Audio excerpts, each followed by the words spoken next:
आमे समस्ते जानू जीवंत शरीर जीवन अछि हेले यार अस्तित्व किपरि यह किपरि देखा जाए यहाकू आज पर्यंत मनुष्य जानी पारि नाही।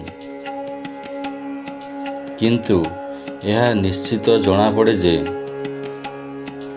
पृथ्वी रे एही जीवन प्रक्रिया असीमित अटे। जेपरिकी एक समुद्र रे असीमित जल भरी रही सेहीपरि जीवन प्रक्रिया एही जगत रे व्यापी रही। एही जगत रे यह सर्वत्र दृश्यमान हेउछि। एही जीवन प्रक्रिया पृथ्वी रे किपरि स्वतः सृष्टि हुए यह भाविले सब किछि आश्चर्य लागे। एही जीवन प्रक्रिया को समाधान करिबा मनुष्य पाई एक नूतन ज्ञानर उदय हेबो।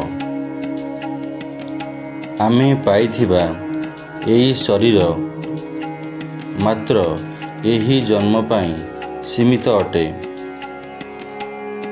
आम भितरे थिबा जीवन प्रक्रिया शरीरर मृत्यु परे नूतन शरीर धारण करि पारे। किंतु एही शरीर आउ केबे पाई परिबो नाही।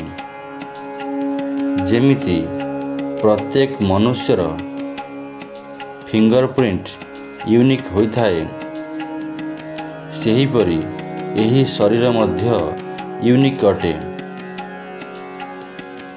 एही शरीर ना अतीत रे सृष्टि होइथिला ना भविष्यत रे आउ सृष्टि हेबो।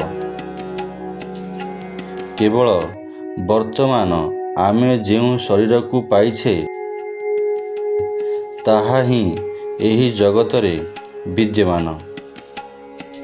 यह अत्यंत दुर्लभ बोली भाविबा उचित। आमे केवल सेही कर्म करिबा उचित जहा आम पाई अत्यंत जरूरी अटे। धन्यवाद।